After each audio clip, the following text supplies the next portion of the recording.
हर हर महादेव। प्रणाम प्यारे भक्तजनों। सबसे पहले मैं हृदय से आपका आभार व्यक्त करना चाहता हूं।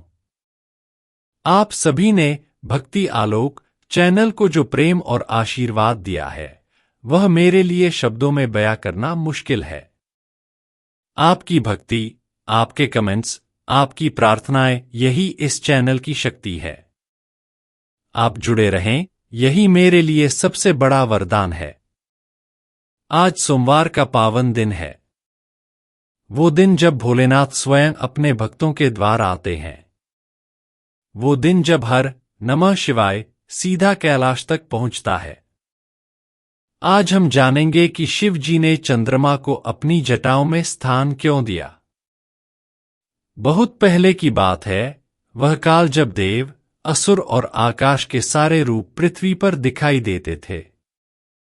उस समय चंद्रमा, जिसे हम सोम या चंद्र भी कहते हैं, देवताओं में से एक गुणी, सुंदर और आकर्षक रूप का देव था।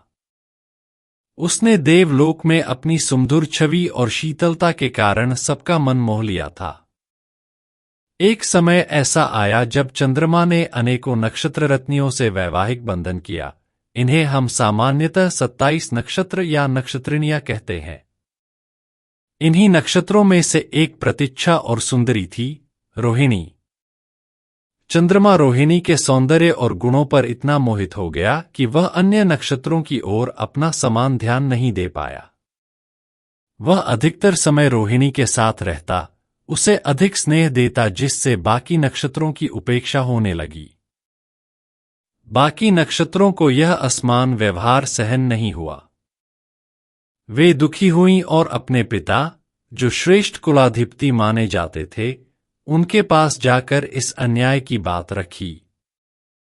उनके पिता, कुछ पुराणों में दक्ष के नाम से जाने जाते हैं, ने अपनी पुत्रियों की बेइज्जती और उनके आंसुओं को देखकर क्रोधित होकर चंद्रमा पर श्राप दे दिया। कहा गया कि उसके तेज और वैभव में कमी आ जाएगी, वह धीरे धीरे फीका हो जाएगा और उसका प्रभाव घटता जाएगा। अर्थात चंद्रमा का तेज घटने लगेगा, वह क्षीण हो जाएगा। चंद्रमा जब अपने सौंदर्य और तेज का क्षीण होना देखता है तो वह अत्यंत पश्चाताप और शोक में डूब गया। उसने देवों के सर्वश्रेष्ठों से मदद मांगी, पर वे कहते हैं कि श्राप तो दिया जा चुका है। अंत में चंद्रमा ने केवल एक ही आशा जड़ी, भोलेनाथ शिव।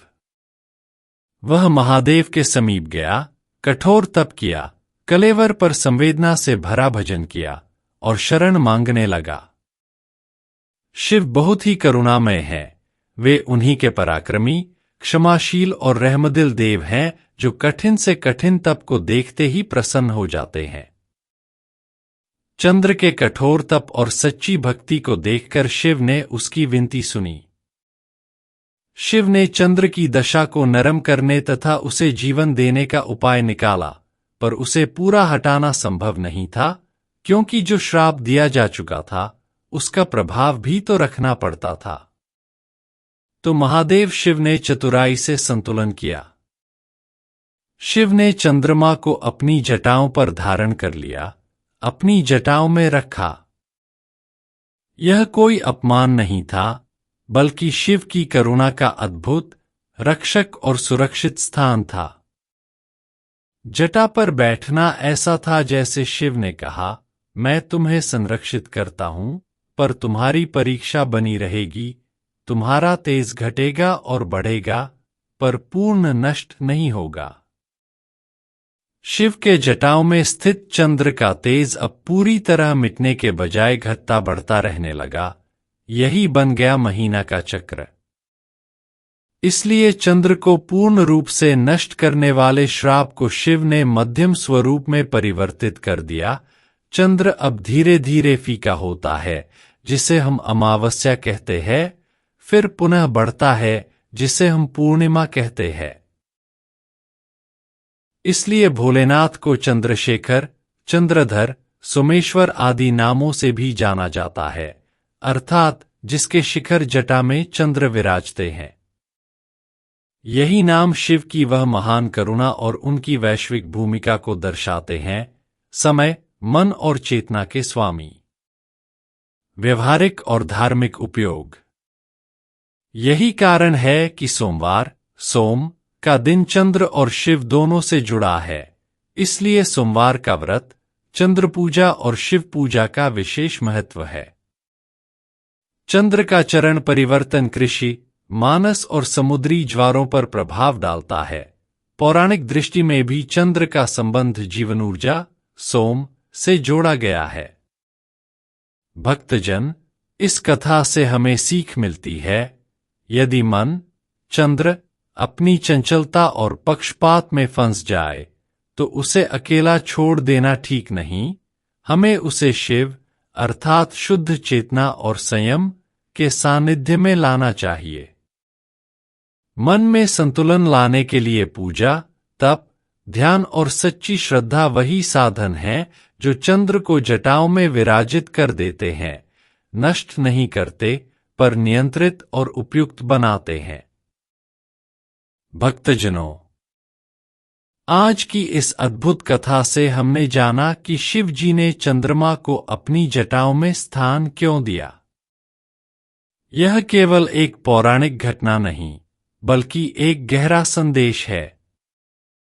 जब मन चंचल हो जाता है, जब भावनाएं असंतुलित हो जाती हैं, तब हमें उन्हें ईश्वर की शरण में लाना चाहिए, क्योंकि सच्ची शरण ही मन को स्थिर कर सकती है। महादेव ने चंद्र को श्राप से बचाकर यह सिखाया कि कोई भी कठिनाई पूरी तरह से समाप्त न भी हो, तो भी भक्ति और कृपा से उसका प्रभाव कम किया जा सकता है। इसीलिए उन्हें चंद्रशेखर कहा जाता है। वह देव जो समय, मन और भाग्य पर भी शासन रखते हैं। सोचिए, अगर चंद्रमा जैसे देव भी शिव की शरण में आकर संतुलन पा सकते हैं, तो हम क्यों नहीं? इस सोमवार आइए हम भी संकल्प लें कि हम हर सोमवार शिवलिंग पर जल अर्पित करेंगे, बिल्वपत्र चढ़ाएंगे और कम से कम एक बार पूरे भाव से नमः शिवाय का जाप करेंगे। याद रखिए, महादेव को बड़े यज्ञ नहीं चाहिए। भक्ति आलोक चैनल से जुड़े रहिए, क्योंकि यहां हर सप्ताह आपको मिलेगी ऐसी ही प्रेरणादायक, भक्ति से भरपूर कथाएं और पूजन विधियां। अगर आपने अब तक सब्सक्राइब नहीं किया है, तो अभी कर लीजिए और साथ में घंटी भी दबाइए, ताकि सोमवार, मंगलवार और हर विशेष दिन की कथा सबसे पहले आप तक पहुंचे। नहीं चाहिए आपका सच्चा प्रेम, आपका आभार और आपकी निष्ठा। जब आप दिल से आभार व्यक्त करते हैं, तो शिव की कृपा आप पर कई गुना बढ़ जाती है। अगर आज की यह कथा आपके हृदय को छू गई हो, तो इसे अपने दोस्तों, परिवार और हर भक्त तक पहुंचाइए। आपका एक शेयर किसी और के जीवन में भक्ति की लौ जगा सकता है। हर हर महादेव। नमः शिवाय। महादेव की कृपा आप और आपके परिवार पर हमेशा बनी रहे।